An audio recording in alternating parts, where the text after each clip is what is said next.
The Sioux City Community School Board has filled a vacant board seat almost a month after Director Perla Alarcon-Fleury resigned. The majority of the board chose longtime former teacher Philip Hammond to replace Alarcon-Fleury. Hammond got 4 of the 6 board votes. He'll serve until the next school board election. That's November 7th. Then the public will vote for someone to fulfill the remaining 2 years of Alarcon-Fleury's term. Hammond indicated a desire to continue to serve on the school board. Board President Dan Greenwell thinks Hammond's willingness to serve longer could benefit the district.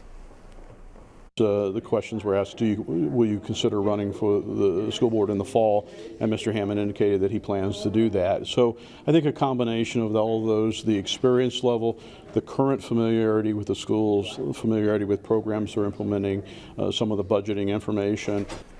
Hammond was selected during a special school board meeting that preceded the regular board meeting. And when that started, the focus shifted to budgeting. After this fiscal year, the board will have to navigate without ESSER funds, which come from the federal government.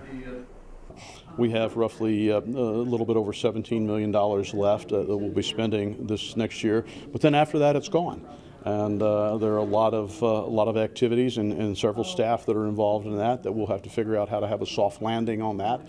The hope that the school board can find ways to budget successfully without the nearly $60 million in COVID relief funds that it's received.